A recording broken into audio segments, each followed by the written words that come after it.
welcome back to the Best of Seven Sports Talk. I'm Seven Mitchell. D Muney is in the building. NBA Talk, you know what we do. You know how we rocking here, episode 139. D Muney, what's happening, my G? And nothing much, bro. You know, blessed and highly favored. Know what I mean? No doubt, no doubt. Now, we ain't talked since the end of the season, but since Golden State won the finals over Boston, man. What's your thoughts? I mean, the more experienced team won, bro. I mean, it's not really for me to tell you. I guess Boston, for me, if you want to ask me personally, Boston fell in the trap of trying to outshoot Golden State rather than trying to play half court and big boy these guys.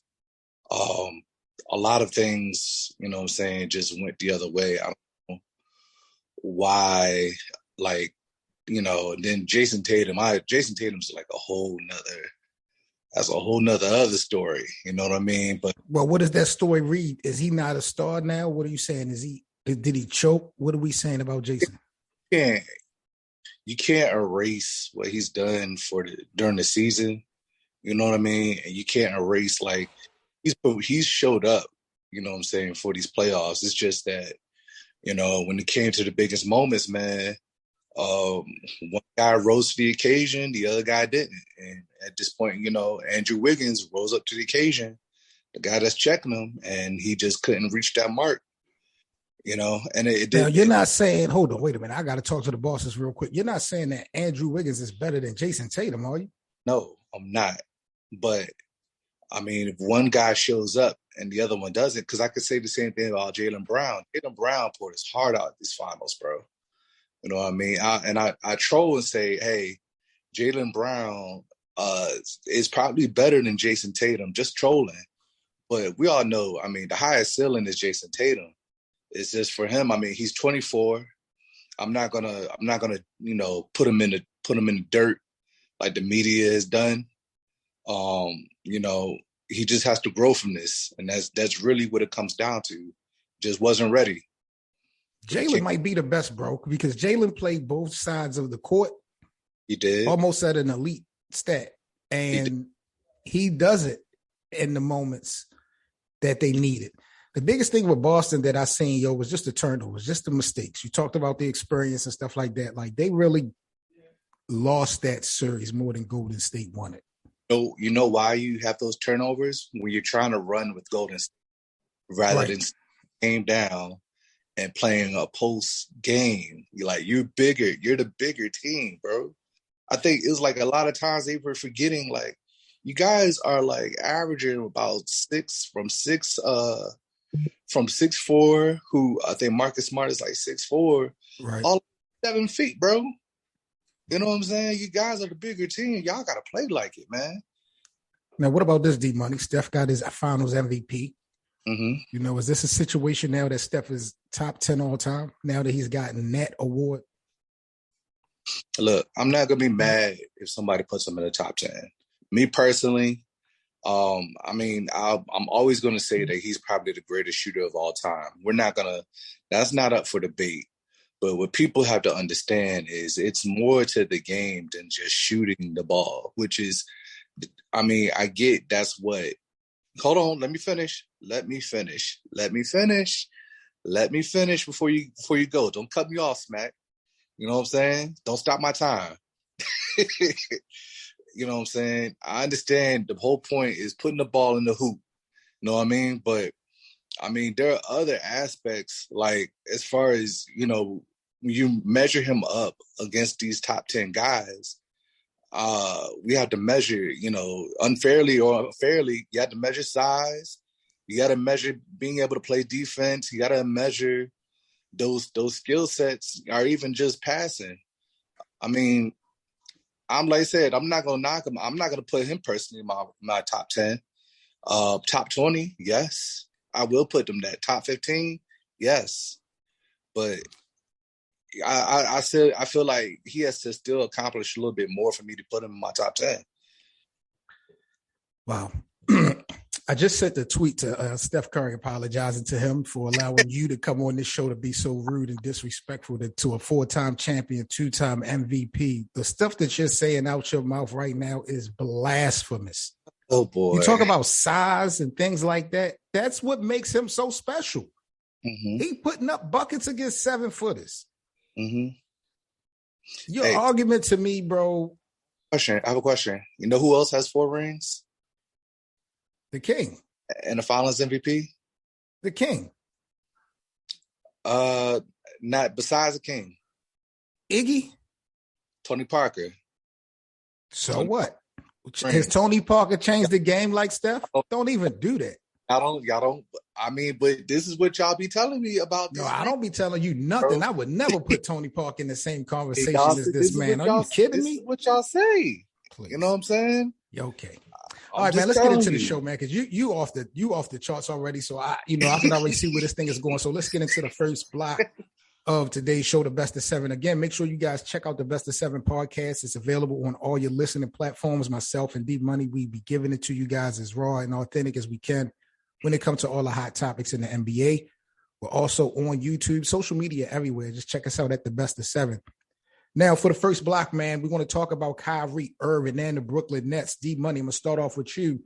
Should the Brooklyn Nets go ahead and max out Kyrie Irving and give him a max deal, even though they said they wasn't trying to actually go there? Because Kyrie is facing free agency in a couple weeks. Okay, I have a question. Who you going to get to replace him? Yeah.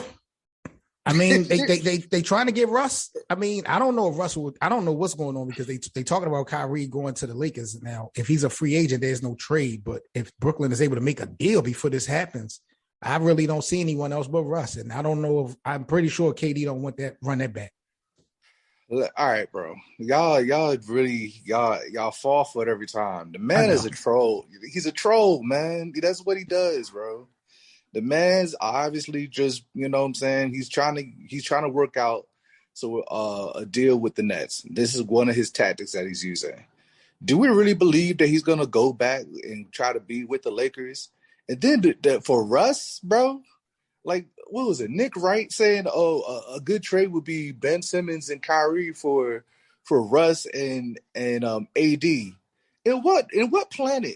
For the Lakers, world, bro? For the Lakers, it would be. Absolutely. Because at the end of the day, AD and Russ is the problem. Okay, but it doesn't make sense for Brooklyn.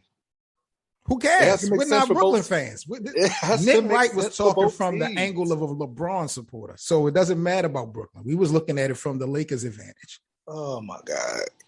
And it's not about Kyrie going to the Lakers, D Money. It's about Kyrie being disrespected by this organization. And he might just roll out. I can't say that he's going to go to LA or New York. They might, I don't know, but I don't think it's unrealistic that he opts out and becomes a free agent. And then what does that do for KD? Because that now leaves KD with a bunch of role players and Ben Simmons. Even if he opts out, all it's gonna do is raise his price. For who? Because Brooklyn has already made it clear that they're not trying to give him a 5-year max deal. What Brooklyn is trying to do, because they don't believe in him as far as availability and stuff like that, they want to give him contracts every 2-3 years or incentives and stuff like that. And he don't want that. He want the max 5. Okay. I'll put it like this. There's only maybe 3 players that I would if you could tell me I could get these 3 players, then I would consider letting him go. It's either Damian Lillard, it's either Bradley Beal, or Zach LaVine.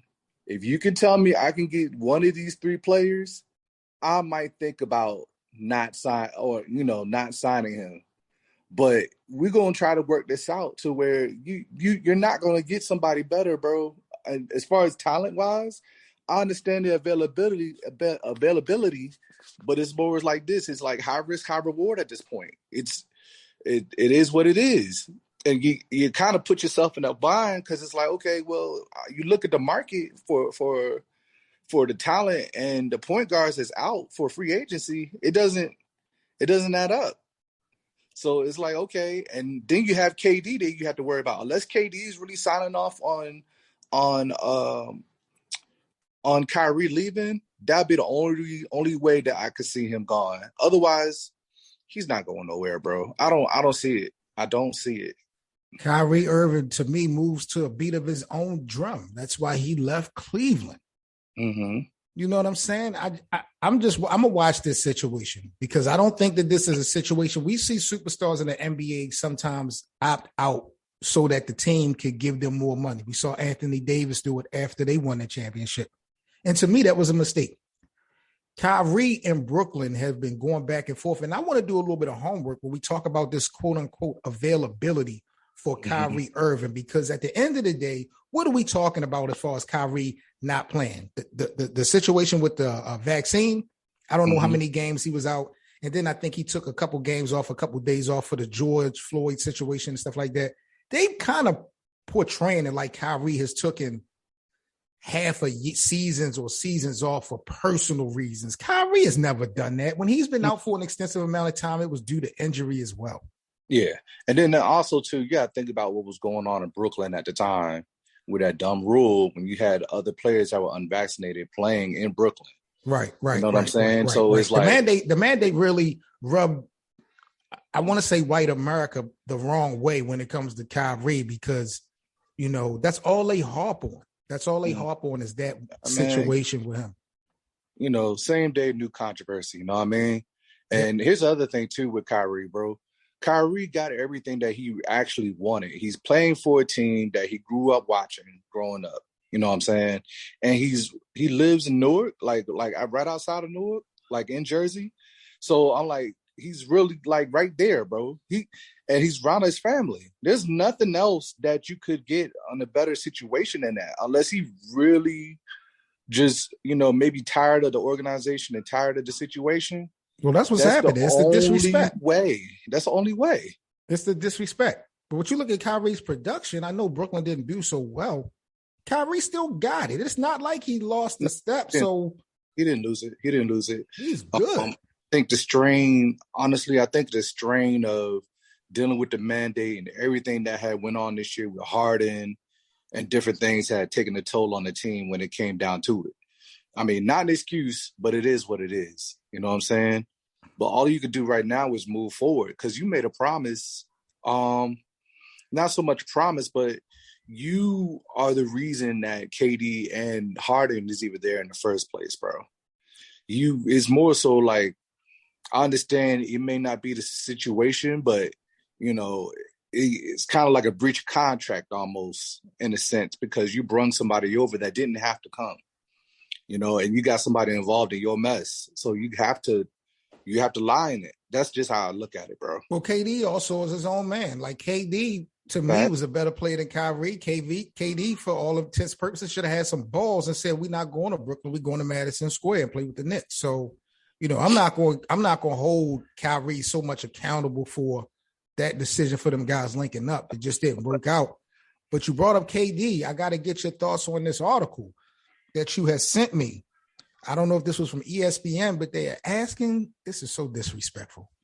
Does Kevin Durant need another NBA title to be an NBA all-time great? The floor is yours, D Muney. All right, listen, bro. I love y'all with these analytics, man. But y'all love to use analytics to back up or to manipulate your narrative. You know what I'm saying?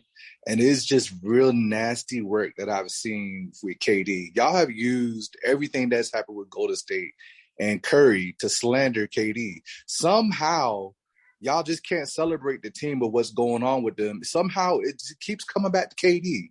Oh, KD got to be the bus driver. Who do you think was the bus driver in Golden State, bro? Now, I'm going to keep it real, though, D Muney.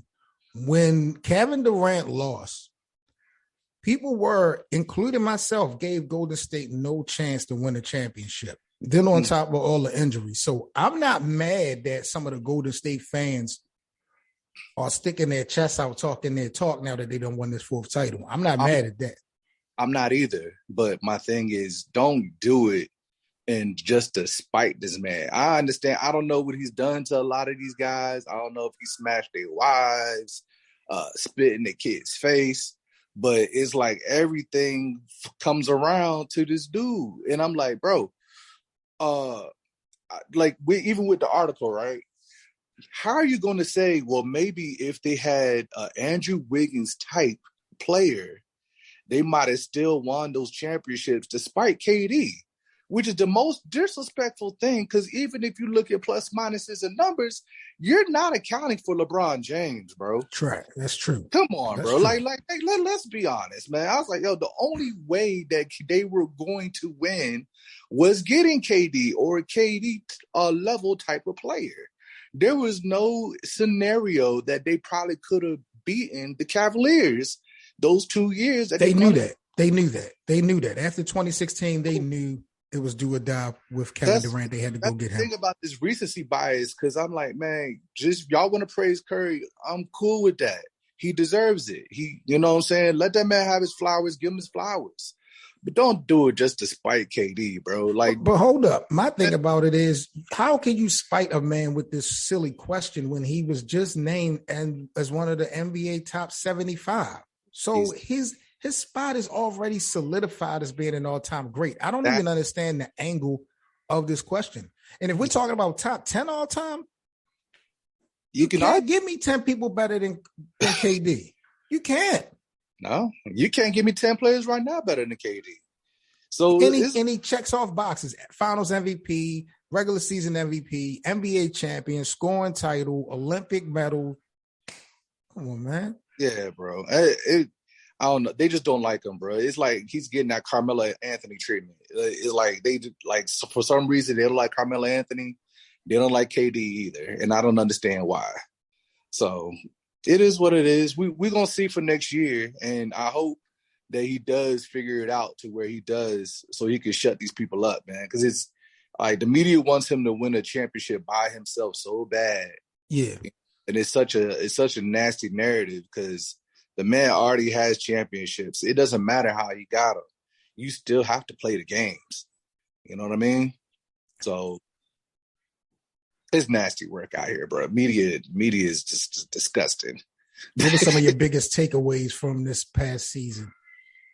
What were some of the things and moments that really stuck out for you?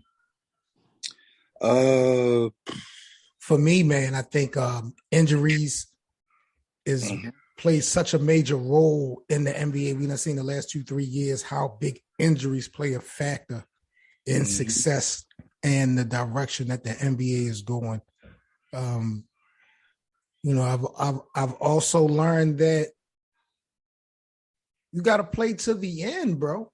Golden State was down by 50 to Memphis at one point in the playoffs. Who would have thought they would have been able to come back after playing that bad to win the championship? So, you got to play this thing out all the way, and then you got all these other stars and superstars that was hurt that's going to be coming back, Kawhi and LeBron and AD. I can't wait for next year. I want to see Kawhi. Before we say Kawhi is going to be back, I need to see it. It's starting to get like Lauryn Hill for a show. You know what I'm saying? Is Lauryn Hill going to show up? Is she not going to show up? You know what I'm saying? It's starting to get like that with Kyrie. You being disrespectful to Kawhi? You being disrespectful to Kawhi? How? Because when you saw Kawhi, he put up buckets. Kawhi is a walking bucket. But we just talked about availability, right? I'm just saying, bro. Hey, listen, y'all can say what y'all want to say about that, but I'll put it like this: for NBA takeaways from me, I like the budding stars that are coming out, and Ja Morant, Luka Doncic, freaking even some of these other guys like Ice Trey, and who was it? Yeah, and Ja, who is it? Ja Morant. Not Ja Morant. On the same team. God damn, I can't call his name. I know who you're talking about. Mikal Bridges? JJJ. No, that's Charlotte. I can't say his name John right now. Jackson? Yes. These guys are starting to come into their own. You know what I mean? Also, the Butler respect. I took that away too. I think Jimmy Butler is finally getting his just due, as far as being the player that everybody thought that he was. I think he got slept on a lot this past takeaway for this. But I'll say this, the mandate had a big part of this NBA season. And I'm hoping that we can move forward past it because it confused a lot of things.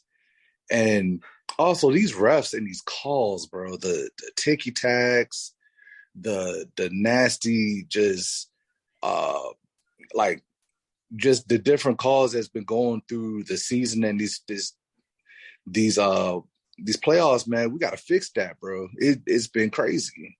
Even referees for like have wanted to be more of stars than any other year that we've ever seen. The referees wanted to be personalities for once. And I think that's going to be bad for the game. Before we get up out of here, I'm going to just throw a couple scenarios at you in regards to next year. And give me your thoughts. I think we talked about this before, but do you honestly see Kyrie and Kevin Durant finishing next season off in a Brooklyn Nets uniform? I do. Okay. Yeah. Does LeBron next year surpass Kareem as the all-time scorer? And do you see the Lakers bouncing back and making the playoffs? That's a loaded question. Absolutely. With a machine gun, a Mac 11. So have some respect for the king. I can see LeBron probably breaking that record. I'm not going to push it with the Lakers to make it into the playoffs until I see some changes with the Lakers. We've already seen they got a new coach. We're going to have to see what's going on with the new coach and how he uses the team that they have presented. And if they decide to keep Russ, how he's going to get Russ to buy in. So we'll see. Who wins the NBA championship next season?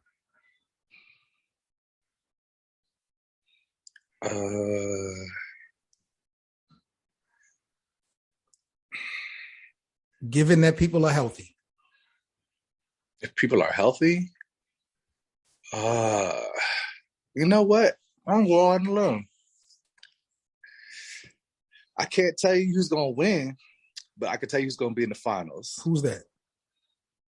Memphis and Brooklyn. Yep, I said it. What in the world makes you think Ja Morant and those guys are going to get it done in the West? Hey man, they tasted it, bro. They tasted how it is, bro, and that's part of growth. You know what I mean? We're gonna see. I don't see that, man. But y'all know what it is, man. You're now rocking with the best. This is the Best of 7 Sports Talk, and you guys have definitely been a big support. We appreciate you guys. Episode 139, I believe this is, or 138 is now in the books. Check us out again on social media. Salute again to my brother D Muney. We'll be back at y'all again soon with another episode. Peace, everybody. I'm Seven Mitchell, and we are out of here. Got you.